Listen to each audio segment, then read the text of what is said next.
It's not going to be fun. It's not going to be enjoyable. There's no such thing as an overnight success. But guess what? 5 years of grinding, all of a sudden you might show up out of nowhere and people are like, oh, wow, you're an overnight success. False.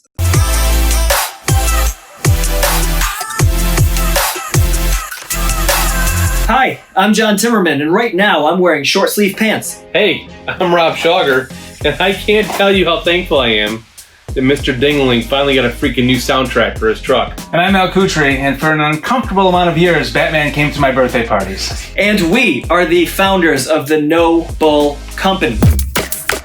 Today's episode is brought to you by Chuck E. Cheese Balls, where dad jokes, bad jokes, and sad jokes all compete for the crown of the biggest cheese ball. It's a great game for a lame-ass party. I've got schmutz on my shirt.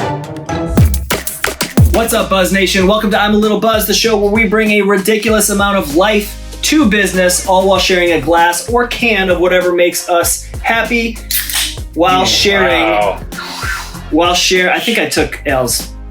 You were trying to do it during that time? Nope. Oh. They can do it in post.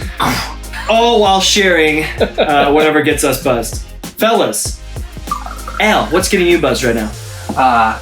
Organic sauerkraut is what's getting me buzzed. Really? And gassy. But Buzzed and gassy. mostly buzzed because it's good for gut health. Okay. How do you take your organic sauerkraut? I have a spoonful. Straight in. Straight in. Choke it down, or you like the taste? Nope. I mean, I don't love it. But it's good. Sometimes I'll put it in my eggs. Sometimes I'll put it with chicken. But like 2 tablespoons full. Whoop. If you eat it on a hot dog, does that defeat the purpose? Wow. I mean, I thought you were going to tell me it was like a coffee enema. You were going to take it that way. I'm like, no, I would never do a coffee enema. It would ruin coffee for me forever, and I love coffee. Coffee goes one direction. Yeah, agreed. This way. There is a benefit to that. No. But we can talk about that some other time. Rob, what's getting you buzzed? New Hanes underwear. Like in general, they're coming out with new ones, or you? I just got some. I'm like, come on, who does not like Target? a new pair of Hanes underwear? Did you get them Target? I think it was. Do you guys go flap or no flap? Like, What? Like Where's this going, John? The cup with the opening, What? or none? What are you talking about? Flap or no flap? Yeah. I literally don't have it. So tighty whities, right? Yep. They have like a little pull through. Oh, yeah. The pull through, you gotta like zoop zoop. Yeah, the flap. Oh, okay. yeah. What'd you think? I've got some without the flap. You would have known what I meant if I said the pull through. All day. If you would have said the pull through, I'd have been like, of course. Oh, yeah. But a flap, when you say flap, I think of the one, the pajamas where the butt, like, the flap comes down. Listen, The drop shoe. that would complete the underwear convenience. Can you imagine factor. if you just, but not without, I wouldn't wear them if they had a button. Like if there was 2 buttons, I had to unbutton it and then flap down and then it comes out. I always figured you for a Velcro guy. Velcro. Oh, dude, Velcro all day. When I was a kid, all my sneakers, my grandfather, he had diabetes, little fun fact. He couldn't use his hands, so my grandma rigged all of his sneakers to be Velcro, but it looked like shoelaces. Genius. And I got the same thing. Another business idea. Well, There you go. it was incredible. You? I'm getting buzzed about being on a boat. It's my happy place every weekend. Wait, do you have a boat? No, the family has a boat. Oh, okay. Yeah, Family boat. So we're lucky enough That's even You better. have a boat. Yeah, No, if the family has a boat. but it's a boat, and I get to go on it. And Like it's amazing. with a motor, or you got Like a pontoon boat. Yeah, like a party boat. Wow. Whole it's amazing. Party boat, you say? Got a song for that? It's one of Al's. Just like, Yeah. It's one of Al's other businesses. Al's Gone Wild.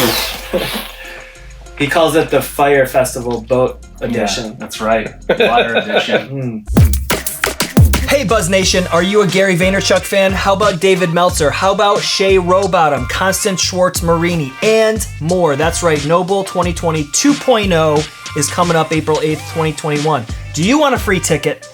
I know how you can get one. Head over to empathywines.com and buy any 12 bottles of delicious Empathy, Rosé, White, the Red, and use the code NoBull2020 at checkout, and you will get a free $250 front section seating ticket to watch Gary, to watch Shay, and to watch all the amazing speakers April 8th.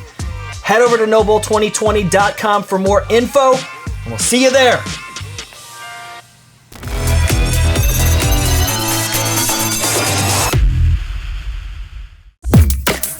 On today's show, we have the buzzworthy, amazing human being, Nick Shaw. Nick is the founder and CEO of Renaissance Periodization, a training and diet services company for everyday men and women around the world. What started as a one-person training company, Nick built into a 40-person tech company featuring an app that has made the top 10 in health and fitness in both Apple and Google app stores. Nick has also competed in powerlifting and bodybuilding and has had the opportunity to work with thousands of athletes and clients over the years. Nick holds a BA from the University of Michigan in sport management. Collectively, RP has helped hundreds of thousands of clients all over the world achieve their health and fitness goals. His mission is to help millions of people all over the world achieve their health and fitness goals. Buzz Nation, please welcome Nick Shaw. What's up, Nick? What's up, guys? Thanks for having me on. Really appreciate it. Awesome to have you here. Before we dive into our questions, our core questions about RP and hear your story, we have a nice little segment that we like to call the pregame. Al's going to tell you all about the pregame. Pregame, super simple. Free association, no filter. Whatever comes out, comes out. If it's terrible, we'll edit it out. Is this PG or is this? Oh yeah, it's totally PG. Okay. It's a family show. It's a kid's show. Family show. Yeah, totally PG. Right? Ready? Cool. Yeah. Okay. Oh, yeah. Push day or pull day? Push. Mario or Luigi? Mario. First thing you do when you wake up? Wonder why I'm up so early. Same. Salty or sweet? Sweet. Hulu or Netflix? Netflix. Fill in the blank. 2020 is? Shit show. Take that. Shit show. Favorite book? Oh man, favorite book. Oof. There's a bunch of them.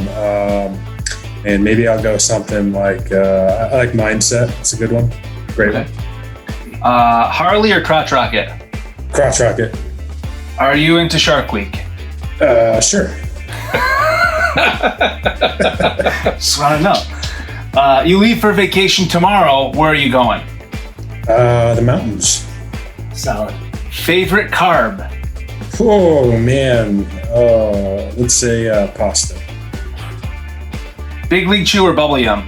Oh, Big League Chew. Yeah. All right, you can stay. Podcast continues. He was just thinking, man, I haven't had Big League Chew in forever. You know, I have two small kids, so it hasn't been that long. Ironically, you know, my 8-year-old son happens to love pretty much anything with sugar in it. So. Par for the course. There you go. Grape. Purple. Big Yeah, League Chew. purple was, yeah, that was mine too. I mean, I liked them all, but grape was like, can't beat it. Game changer. All right, Nick, all right, Buzz Nation, now's the time where we cheers to our guest and something pretty ridiculous. So cheers to you, Nick. To life, love, lots of laughter, and the original Incredible Hulk, Mr. Lou Ferrigno. Cheers to you, Lou. Nice. Cheers. Awesome. So, Nick, I'm in a unique position because a decade ago, I started a online personal training company. So my background is in kinesiology and exercise science. I spent about 8 years as a strength and conditioning coach. So I attempted to start my own online personal training company. Rapid fire story is I had a client that wanted me to train them on demand when he traveled all over the world. And I started to do the email thing, and then it kind of grew. My business failed because I didn't know, I built the thing without, figuring out how I was going to get customers. If you build it, they will come. It was very early on. And so it crumbled because I basically spent too much money and too much resources, and then only had friends and family sort of using it, and then they spread word of mouth. Can you pinpoint, before we learn what RP is in its entirety, what's the single most important or deciding factor that happened to make you successful? I can actually think of a couple of them. How specific would you like for me to be? Go one broad and one specific. Okay. One very specific was reached out to Chad Wesley Smith, who runs Juggernaut Training Systems. And I asked them if my colleague could write a rebuttal to an article that they had linked on their website. And at the time, Juggernaut Training System was huge in strength sports. I mean, they still are, but they were just like literally everyone was buzzing about them. And so my colleague wrote a rebuttal to an article on their site, and people loved it. And it sort of took off from there. So that's one very specific one. Another broad one was we had the realization that instead of doing just one-on-one coaching, which is great, awesome, but also has a lot of limitations, is we realized that we needed to scale into digital products. And that would be when we really started to take off. Nice. So you're talking like a course that you can buy or a training program that you can buy, that kind of digital product?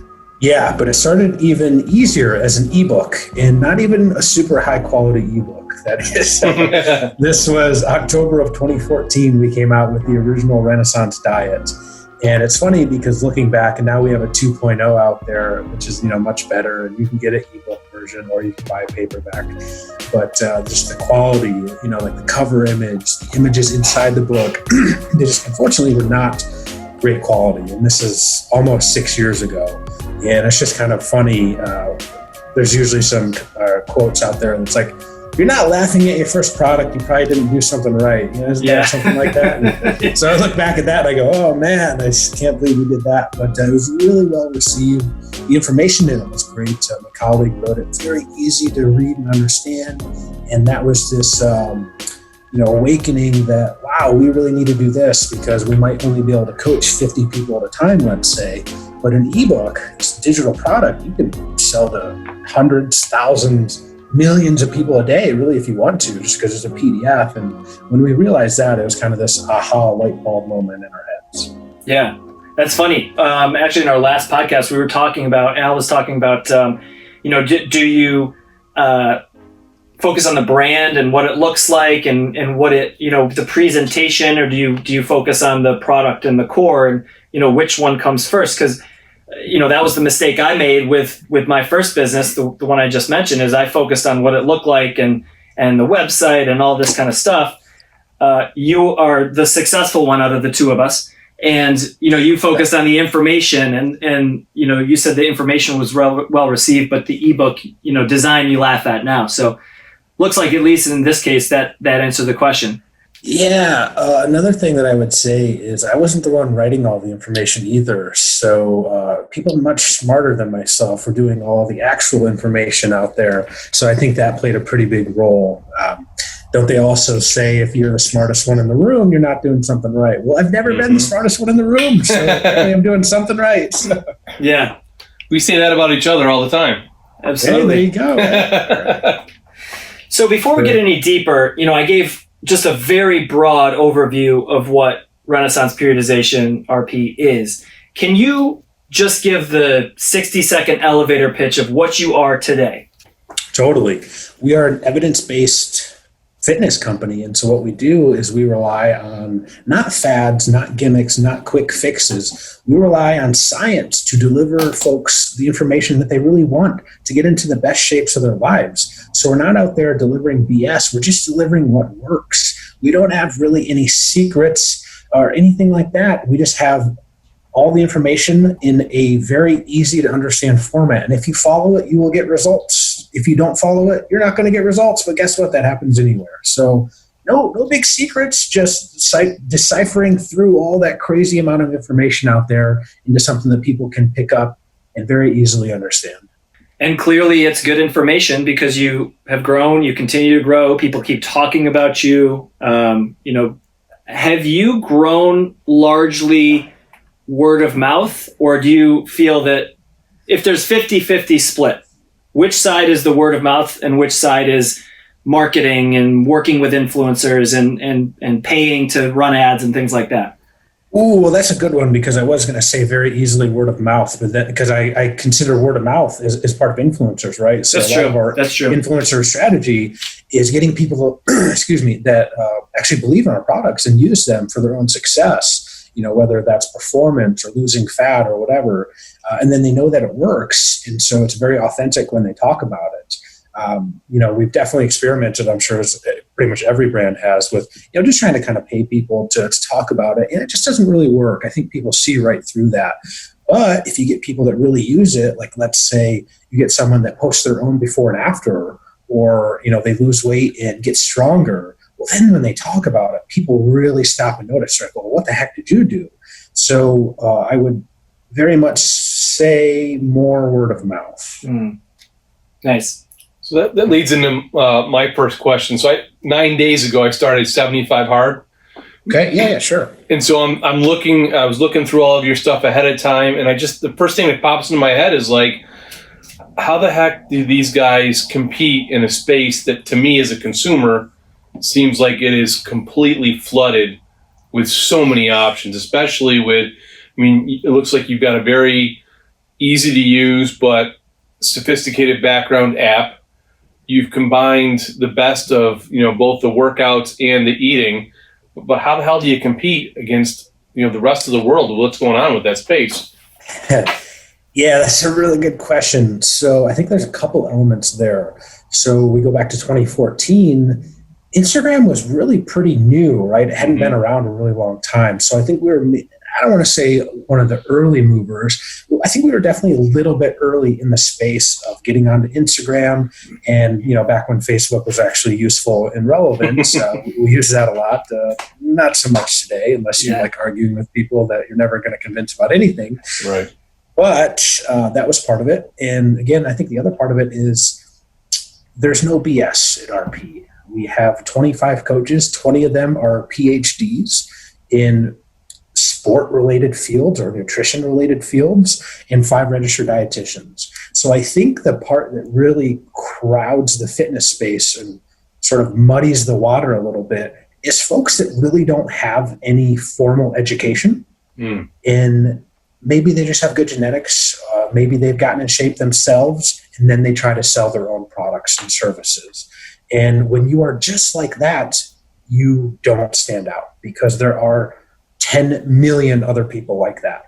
But when you start to look at evidence-based companies, man, there's really only a handful, and those handfuls are really good, and we happen to be one of them. So it's like, again, we went with the model of we want coaches that are going to be able to walk the walk and talk the talk. So we compete ourselves. We like to play sports and compete in various sports. And again, most of our team has PhDs. And so when you combine both of the two, it's really hard to not sort of see that as a big benefit. And I think a lot of people understand that now, especially. Sure. Makes sense. It seems that you have a good recipe of attracting people. And I have no idea, this is a question, attracting people maybe when they've tried all these other programs,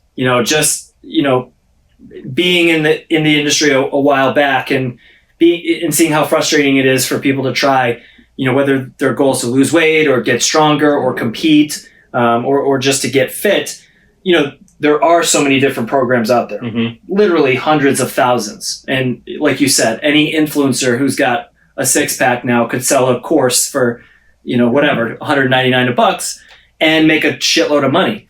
But then people actually take the program, or you could go to Google and figure out that they just probably grabbed that off of Google.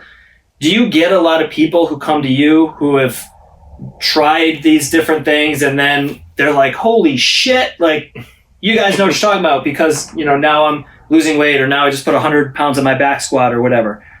100%. Happens all the time. So we live in an impulse society, right? Everyone wants results overnight. So I've always been against that. But at the same time, I'm sure you guys will understand this, it's supply and demand, right? People are demanding something. So folks out there are going to supply it, right? Because someone's demanding it. And so that's why we get a lot of these people that are peddling all this stuff that just doesn't work. And, you waste your money on it and you probably get upset and you get frustrated. You're like, why can't I get in shape or lose X amount of pounds? And we get a lot of people that have tried 3, 5, 10 different things. They jump from fad diet to fad diet because people want results overnight.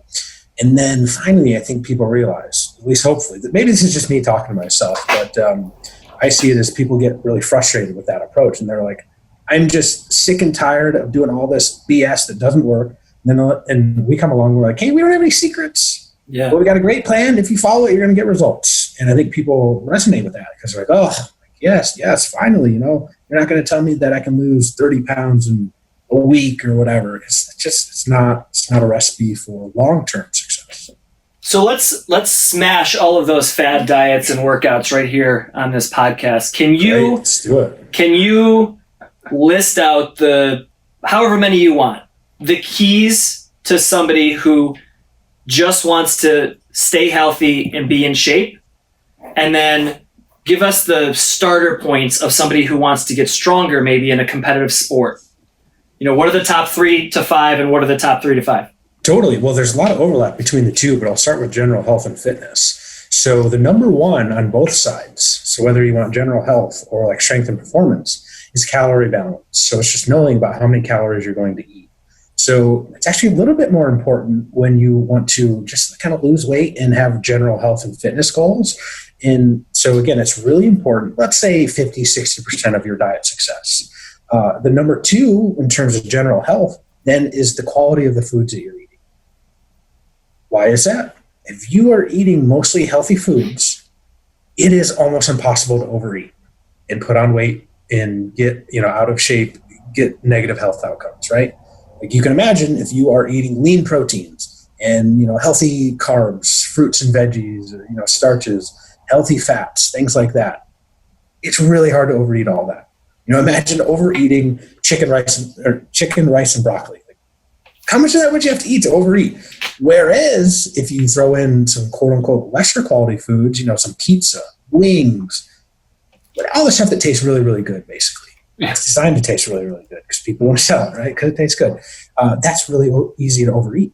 And it's like, well, all of a sudden now you've got several thousand calories from that. So those are probably the 2 most important ones for just general health and fitness.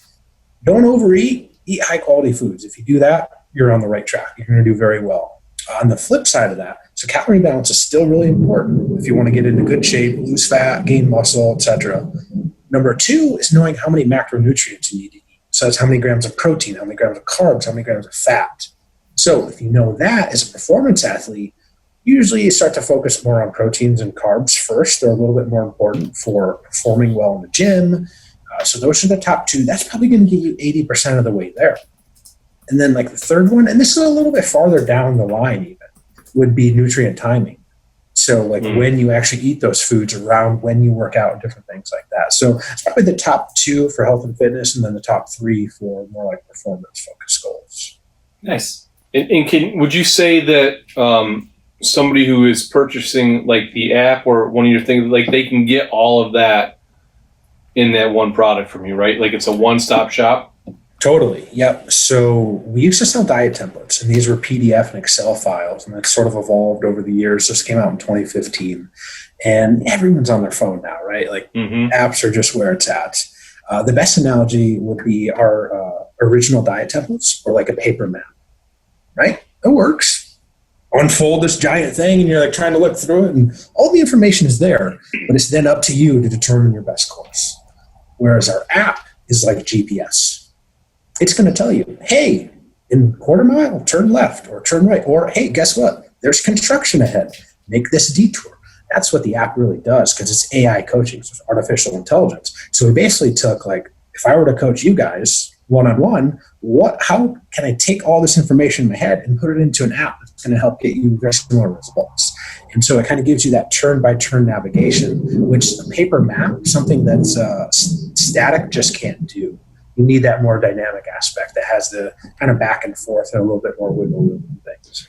So is that, would it be a fair comparison to take what you've designed and developed and compare it to, say, like My Net Diary, right? So like with that, you can plug in everything that you ate and it tells you, but that's where it stops. Versus with you is the turn by turn. Hey, dum you put this in today, and because you did this, here's the outcome. Is that a fair comparison? Totally. So our app is more like a meal planner and coach. in that it tells you how much you eat at every single meal based on your goals, based on your schedule, based on your lifestyle, and it gives you more options. Whereas a template is static. You can't really change anything. It just says, hey, here's these 5 meals, eat this much each one, and then you have to do the math, and a lot of people, that sort of confuses them. And for the most part, you want something that's going to be super simple and easy to follow. The more complicated something gets, the more people you're going to see fall off because, well, let's be honest, no one wants to kind of think and have to do things. So the easier you can make it for people, the better off you're going to be. So there's the Coach meal planner. That's what our app is. And then kind of what you're talking about, MyFitnessPal, it's a really popular one. Mm-hmm. It's just like a food tracker and diary, which is great for tons of people. Gets them started, gets them more aware of what they're eating. Phenomenal tool for accountability. But it doesn't give you any guidance. Right. It's just it's just a tracker. It's just a diary. It just, all it's going to do is you enter in, dear diary, today I ate XYZ. The app's going to say, you ate XYZ. Done. So great. Yeah, upgrade to the premium app. Right, but even that, not even the premium app does that. Yeah. Whereas like with our app, it actually tells you what to do because we want people that have specific goals. It's going to give them specific guidance on how to get there. So Nick, how do you handle because I've trained with a bunch of different trainers. Some were terrible and some were fantastic, and some did strictly keto and others did a more macro perspective. But the ones that I found that were the best were the ones that really attacked the psychological element of training and weight loss and mindset and sleep and all of these things that are such subtle things, but sometimes it's not all about the food. It's very much about like mindset. So how do you see a lot of that where the barriers come in the psychological piece, and how do you train that? Absolutely. I actually had a good conversation with one of our coaches today that she's very, very good at what she does. And she very much takes the more comprehensive view. And that's something that, a human is going to have to do to kind of work with you, have empathy, like what are your hurdles, what are your stumbling blocks? And so, there are some very slight trade-offs if you want to work with an app, AI coaching. Unfortunately, I'm not aware of any apps or machine learning that can encapsulate emotions and empathy yet. Maybe at one point in our lives it can do that, but that's sort of the trade-off there. And if you're aware of that, so for a lot of people, let's say you're new to dieting, you're new to macro counting, totally start with a coach. That makes a lot of sense. They can help build all those good habits and sort of teach you things that you need to know. Then maybe after a while, you've used coaching, you're a little bit more confident in how to do things. You have good habits. Your lifestyle is on the right track, then you can use a tool like the diet coaching app. It's going to be great because here's the other trade-off. So with coaching, you need that human element, totally understandable, but like with one-on-one training comes at a higher price tag. And so again, not everyone can afford that. So again, there's some trade-offs to be made there, but usually for most people, they're sort of aware of what they need or hopefully are, and they sort of steer towards one direction or the other. But just the mindset is super, super important.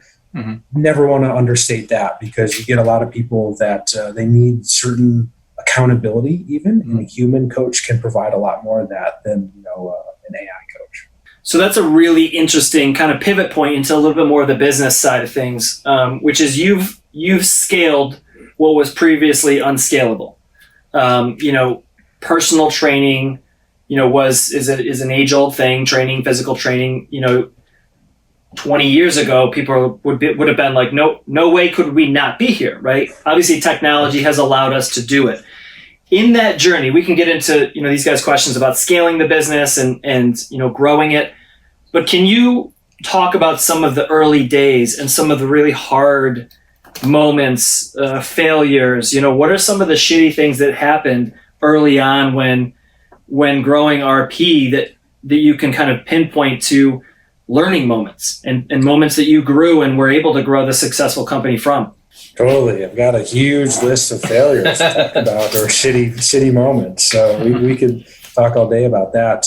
So I actually started off as a personal trainer in New York City after I graduated college. So I was very much in that. And again, the shitty part about personal training is you got to get up super early because you want to work with people before work. Maybe throughout the mid-morning, you got to be there at lunchtime, you got to be there after work and at nighttime. So it's just one of these things where if you want to have no life, you can make a lot of money. But if you want to train yourself and maybe have a life, it's really hard to do. And so this was my very first kind of shitty part where I was traveling all up and down Manhattan, taking the subway, walking halfway across the city, for let's call it $100 an hour. I don't even know if I charged that much, but let's just call that a nice round number. And I sort of was like, man, this really sucks. It's just not a good use of my time. And my buddy at the time was doing some one-on-one coaching online. And he's like, hey, he's getting his PhD. He said, I can't keep up. Can you help me out? I said, yes, I'd love to. Then I started working with people online. And it was like, well, holy shit, this is so much better. Now, instead of having to take the subway down 15 stops and then walk halfway across the city to train one person and then, come all the way back up. So I'm literally spending an hour traveling to work 1 hour. It's like, now I can write a couple diets or I can work with a handful of clients in 1 hour. Well, now, wow, my time is so much more efficiently spent. This is an eye-opener. And so then I started to transition my time away from in-person training to doing more online, and it was really great. And I said, wow, online coaching is the greatest thing in the world. I'm going to do this forever. Then we did the ebook, then we did the diet templates. Then I saw the power of that, and I go, oh my God, online coaching, I can't believe I was doing that. How do you scale that even more? And so that's how we created the diet templates. And the funny story is, we kind of thought if they sold a couple hundred or so, we were like, that would be really cool. And then they came out and they sold a couple hundred, and we were like, oh, wow, this is really neat. And then about 3 months later, people started posting their results using those diet templates online. And then it really started to get a little bit more exponential, because now people are like, wow, instead of $500 or $600 for coaching, you pay $100 for this file. You have the information forever. And there's just this epiphany. Again, the second epiphany, I guess you could say. And so that was really cool to see. And, even then, we weren't really equipped to grow because it was really just me and maybe a couple coaches. So anything business related, I was doing all of it. And funny story, when we first sold the templates, I was manually sending every single one by email. You can imagine how crappy that was. So talk us through that. It was like somebody would sign up online, enter in their email, and then you'd get the email and then you'd send it out? Precisely. Yep. They would enter their gender, body, weight, and goal. And then I would go in and I would take that file that was on my computer and I would take their email and I would send them a nice little, of course, it was copy and paste basically, but I would send them the exact files that they needed. And so let's say if 50 people bought them in one day, well, I'm sending out 50 emails. If 500 people bought in one day, I was sending out 500 emails. I don't remember if it got that crazy early on. You can sort of imagine the way that's going. So I'm sure that was part of the shift if that did happen. Yes. Or the moment. Yeah. Yep, and we were actually moving from New York City down to Charlotte, North Carolina. And I very vividly remember this. We were out looking for houses here in Charlotte, and we were on a very tight timeline. We flew my mom into New York to stay with our kids. We came down for literally one day to look at houses. And so we're looking at houses all day long. The day ends, and I'm like, oh shit, I have to send 50 files, and it's 10 o'clock at night. I don't want to go to bed. I'm dead tired. I'm like, well, yeah. time to drink some caffeine and I'm so grateful. I'm so grateful. I'm so grateful. Yeah, right. Yeah, it's very, very hard to have that mindset. Looking back, hopefully I was like that. I'm sure I wasn't though, because it's super stressful. But someone suggested hey, why don't you try to automate this by email? And I said, oh, I don't know. It seems really hard. Luckily I did. I flew out to Arizona. They helped set everything up. And then all of a sudden that automation process took over all that. And now I had literally hours a day. Yeah. Free. Started devoting that to social media and marketing and advertising, all that. And then it was like this. It was like, woo. Wow. And that's when it really got exponential. Man. Another topic from our last podcast about delegating and kind of getting into the efficiencies part of things, right? Yeah. So as you scale, you started as an in-person personal trainer. You started using technology via email to scale a little bit. Then you started automating that and you scaled even further. What are some of the best parts about scaling? What are some of the worst parts about scaling a business, from yourself and things that you control to other people and things that you can still control as the leader, but you have less control in the moment? Yeah, what are the pluses? You can help a lot more people. And that was really our main goal. We basically said, let's do a good job first and foremost. Let's get people results, and the rest will take care of itself. And it did, and we've essentially kept that philosophy. Let's just make sure that we have high quality products that work. So that's a plus. So you go from maybe helping 100 people yourself to 1,000 or tens of thousands with digital products. So that's a plus. Worked out great. The big negative is, boy, I'd be lying if I said I knew what I was doing. And when good growth happens, it's a great problem to have, right? That's what everyone says. You sort of knock on wood. Hey, that'd be a great problem to have, but it's a problem nonetheless. And so I remember just having to work night and day, answering every single customer service question, reply to every single question, comment, or concern. And, it's a great problem to have, but it just wears on you over time. And so it wasn't until we started hiring more people to help with that stuff that it just made all the difference in the world. Because now it's like I basically traded that automation time to now having to answer every single, customer service issue that comes up. And, again, like one example early on, you get to email automation. Well, I'm sure you guys know how it works. Well, half the emails don't even get through. Yeah. Then people are like, I just bought my stuff. Where is it? And then you have to resend it anyways. And so it's just, working through little things like that because there's always something that's going to pop up. Yeah. And walk us through, so the people that you've hired, I think I read somewhere, so are they employees or are they independent contractors? A little bit of both. So, very early on, it was pretty much all 1099 contractors because we were so small. And then we started hiring more customer service people, and that just turns out to be a role that's probably better suited for part-time employees or full-time employees. Whereas our coaches, a lot of them are professors, they're researchers, they're doing other stuff, and RP is, their sort of second job, and so they're able to do it whenever they want. Works out great for all parties involved. But, customer service people, you want a little bit more regimented hours. So they went the route of more employee versus 1099s. Gotcha. So we're living through some clearly interesting times right now. Businesses are shaken up. People are shaken up with potential health problems or, affected by the health concerns that are going on right now. Some businesses are flourishing. Other ones are not.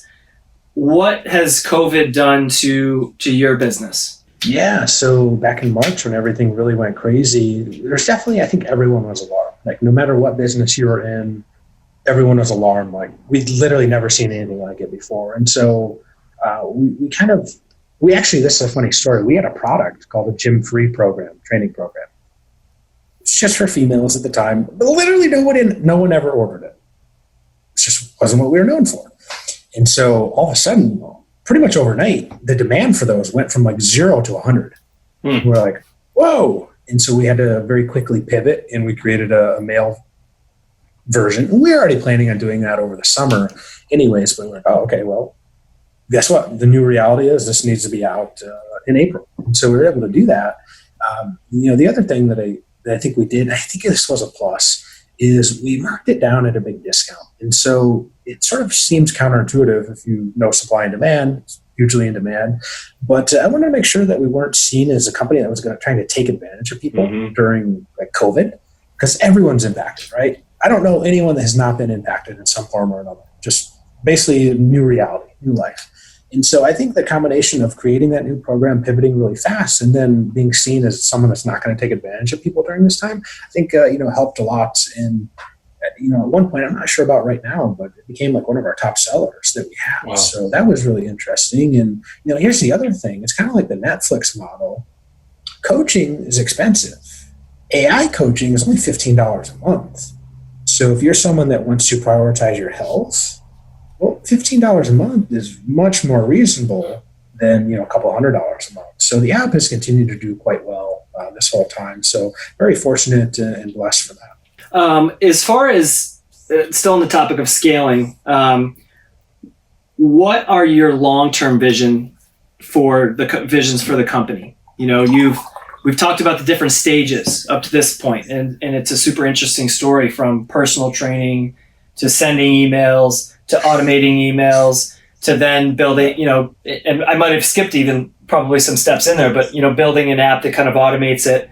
And now you're kind of making sure of all the pieces, but how do you keep going? Where do you keep growing? Yeah, I think it's just this slow evolution of continually making the app better and better. So and the best analogy is working out. Are you ever content with training? I don't know, not really, right? Usually you train because you want to get a little bit better over time. And it's not like you get way better overnight, but just continually over time, you get a little bit better. In 6 months from now, a year from now, you're like night and day different person. Well, the same thing is true with our app. So it's just fundamentally where we're just going to keep making it better and better based on customer feedback and just kind of things that we already know and have in mind that we want to keep doing. So I don't see really this end in sight. It's just how do we keep getting better and better and better over time, because there's always different things that we can do to improve on. And I'll tell you something really cool about the app. We're able to just pull a bunch of data from our app. So we had 10,000 completed diets. So we're able to pull all the information from that and sort of pull out, okay, well, like what are the best practices? How long were people dieting for? How much weight were they losing per week? And we were able to pull all this and then make recommendations for people.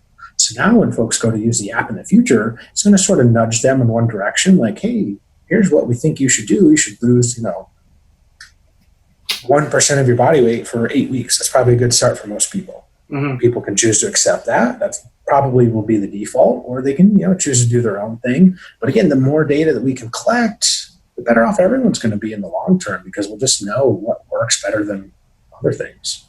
Yeah. So Nick, because we try to bring a little life to business, walk us through a typical day and how you balance your family life with building the business that you're building. Yeah, that's really interesting now during coronavirus. So even 2020, again, going back to the first word when we did the rapid fire shit show, January 2020, my wife was diagnosed with breast cancer. So that was, this, 2020 has just been just a kick to the gut for pretty much everyone. So sorry to hear that. To that. Yeah, totally. Thank you. And she's actually doing wonderful. She's just incredible, strong. I don't even know how she did it, but she's doing very well. She's actually at radiation right now. And so we kind of had that thrown on our plate on top of everything else, coronavirus and quarantine and all this stuff. So she's been great, man. My wife, she's a warrior. So she will help kind of homeschool the kids. So normally I wake up, and actually I tend to wake up a little bit earlier because I like to read, and kind of social media is dead at that, early time in the morning, and kids are still asleep. Pretty much everyone's still asleep. The world's still asleep for the most part. 5, 6 o'clock for you? When you getting up? Yeah, something like that. 5:30, somewhere around there. Maybe usually just walk on the treadmill or something, do some rowing, listen to a podcast or something. Get up, shower, eat some breakfast, read, and then people start to wake up. Social media comes alive. Start to do a little bit of that. Work for a little bit in the morning. I have a home gym here, which has been an absolute lifesaver during coronavirus. I used to joke actually that I wouldn't have to leave my house for like a month, and I think that was karma's way of coming back to get me. Yeah, we're gonna stick you there.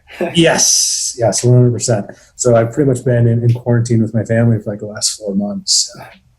So again, I can't complain too much because I have the home gym. But I'm a big stickler with kind of routine, and so I kind of have the same set schedule pretty much every day. And now, literally every single day is the same thing. So that's tough. And so it's okay. You just when do you get in like work admin stuff? You mentioned social media, then kind of the gym. Is that you just kind of do it whenever it kind of pops up, or do you have it kind of set into the schedule? So usually, after I read in the morning and, kids start to wake up, I'll help them, maybe get breakfast and stuff, and, I'll work for an hour or so and just kind of catch up on emails from the night before or whatever. And then I'll go work out myself, just get that done late morning, just kind of done out of the way. And then afternoon, I usually reserve for, like phone calls, meetings, podcasts, different stuff. Actually, another thing I do is I've sort of been, I was big into jiu-jitsu, and then the whole quarantine happened, and I haven't been able to train for 4 months. But my kids were getting really into it as well. And so we usually get together and we'll do something each day, just so, they're doing something active. And, kids love to wrestle and all that stuff, so it's cool. And then actually something I think is really cool is we'll pretty much every single night have a sit-down family dinner.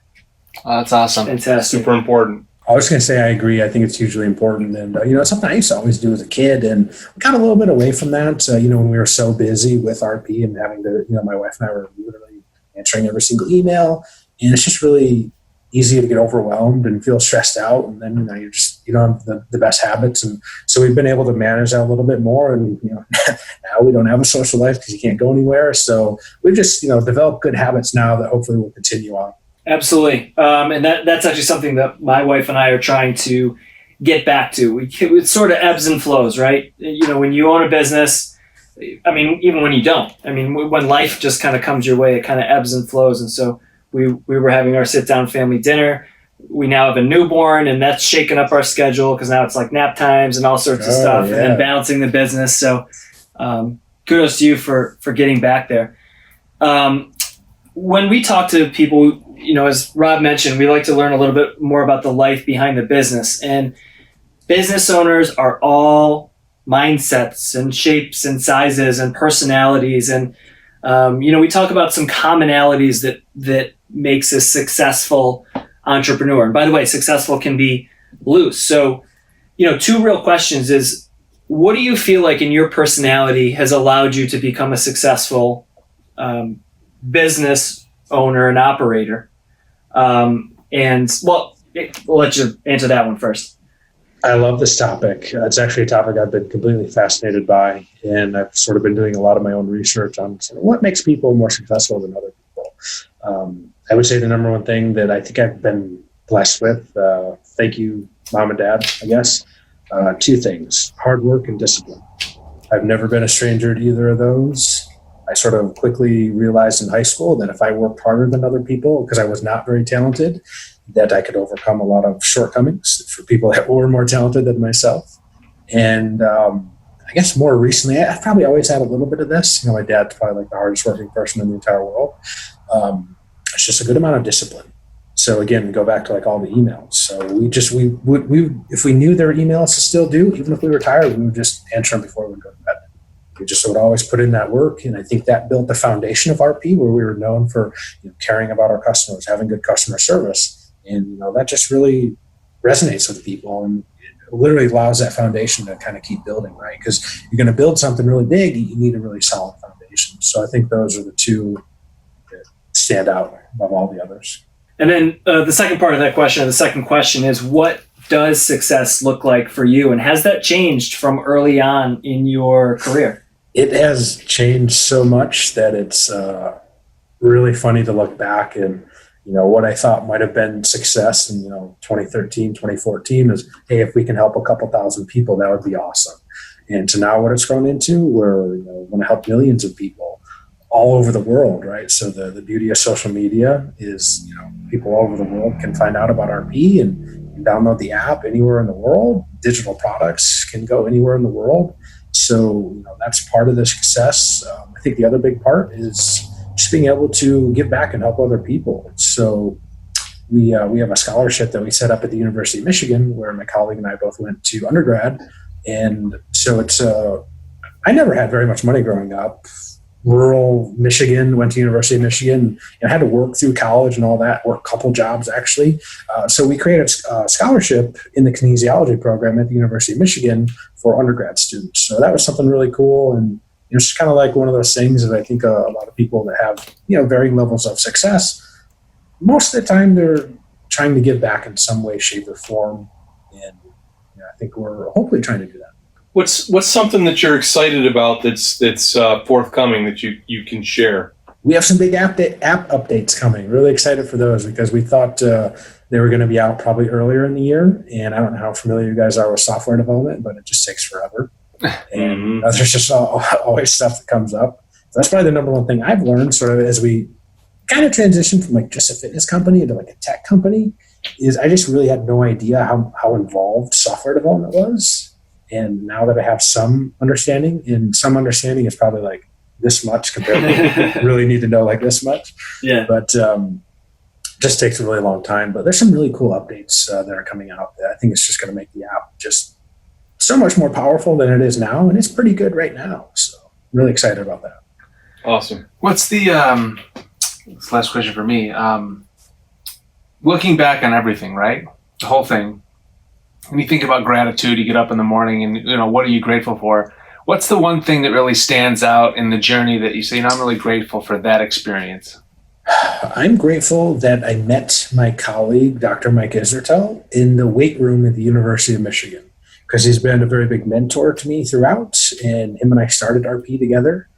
And, he sort of designs all the products and, writes the books, and I handle more of the business stuff. But he's got a great mindset, a great approach to everything. And as I've started to learn a lot more in the last couple, years or so, about mindset, about discipline, work habits, failure, all that stuff, I sort of come to realize that he had most of that stuff figured out a couple of years before I did, or several years before I did. And so it's funny, I'll have some conversations with them. And, well, maybe I'll share this too, if this is okay. Another thing that I'm really excited for is I'm actually working on a personal book project. And the very subject is sort of like what makes people successful.